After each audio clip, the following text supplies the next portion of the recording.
I started my business on FSBOs. That's how, again, back in 2008, if I see they're trying to sell their house, I would go and I would do the same thing. I'm not here to sell your house for you. I'm just here to give you a resource of contractors, anything you may need. So I'll go back to the FSBOs. Right now with the listings down and more FSBOs coming up, I've kind of gone back to that. They're harder now because they know the market's good. Back in 2008, they couldn't sell it. So I'm trying to learn over how to do what I used to do very well at. But also, I keep files of now. I used to throw away if they said they were thinking of buying and they kind of fell off the face of the earth. I would throw them away. Now I just keep files and files, and then sometimes there's that big stack of paperwork that I haven't looked at forever, but if it's a downtime, I will start pulling it back out and go, oh my gosh, they were talking about that, and I'll call them, and sure enough, they're still there. So I've learned not to throw anybody away who had any contact with me whatsoever unless they finally told me to go away. One thing that helped me a lot is we spent so much time in our car, so I ended up starting to print out just everybody that I've sold over the years with their phone number, and I actually developed an Excel spreadsheet that just had where I can't remember where everybody had purchased at, or just a little fact about them, so that way as I'm driving, my goal was always to call at least 3 referrals a week, or 3 clients that possibly could send me a referral a week from past clients. And I found that even in my busiest time when I'm selling consistently every single week, I don't let that fall, because that's exactly what will happen is your inventory will go down, and then you're like, oh, now I have to start drumming up business again. Nobody likes to do that, it's not fun. So if you do it consistently throughout, whether you're busy or not, you'll find that it's a process that they just keep coming. If somebody came to you today at one of your phone calls and they say, hey, no, I'm not buying or selling it, I don't know anybody, but I thought about getting into real estate, how would you answer that? And seriously, not a yes or no, but think about it. What would you do as a potential mentor, someone who has some miles on you now? What would you say to them that's honest and fair to that person? I would tell them it's one of the best decisions I've ever made in my life, and I love to do real estate. I would warn them that it's tough to get started, especially when I did in a down market. It may be a little bit easier now, but I'm not sure. But it's a commitment, obviously, just like any other job. You've got to be prepared to work weekends, work evenings, take time out of doing other things to work, because that's what we do and how we make money. So I would encourage somebody to do real estate if they wanted to, if they thought they could do it. But again, just prepare them, let them know it's not easy like some people think it is. Some people think you just get your license, you show up every once in a while and just start collecting checks. And it's not like that. You have to work. Unless you work for Dave Cavins. I would suggest that they join a team to start out with, so they can learn some good, some bad, and have kind of a safety net, so they make more than 6 months or a year. After those first 4 or 5 sales relatives, you kind of run dry real quick. So I would suggest they go to a team or an office that has a good support system and good training.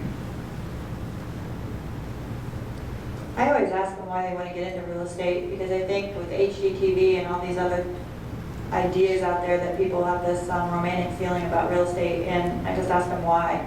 And I think before they really would actually go through the process of getting their license, if they say reasons of why that is nothing like what the real world is like, you might just kind of give them an idea. And I have done that and warn them that it is not a part-time job, that you are here, you are going to be working full-time, and it's going to be more of a 70-hour week, not a 40-hour week. And you're going to be on other people's times more than yours. And also that you have to have enough money to run this business. My first year, as a single mom or not a spouse who's not working, I honestly don't know how somebody could do it. I spent more than I ever would have expected to start my business in my first year, and I don't think people have any idea about that either. I basically go through the same channel as just asking the questions, what's your vision of real estate? What do you think my job's like on a daily basis? And it's great to hear those responses, because it's amazing that people have no idea what we really do. But I've found that my nanny, who's been with me for years, her husband called me and wanted to get into real estate. My nanny's in the background saying, absolutely not, don't let him do it. And, I mean, I told him the truth. I said, listen, I know it looks like I love what I do. My passion shows every day when I talk about it. But at the end of the day, if you're not willing to give up and put in, you're just not gonna get anything out of it. And so I explained, hey, in the beginning, I was working probably the longest hours I ever thought I would work. I had no social life. I didn't focus on anything else. I was constantly training myself, listening to other people. And if that's something that you're interested in and that you want to do, but at the end of the day, you're going to make people's dreams come true. You have a very rewarding profession. You've created it yourself, and you have a lot of self-gratification. You make great money doing it.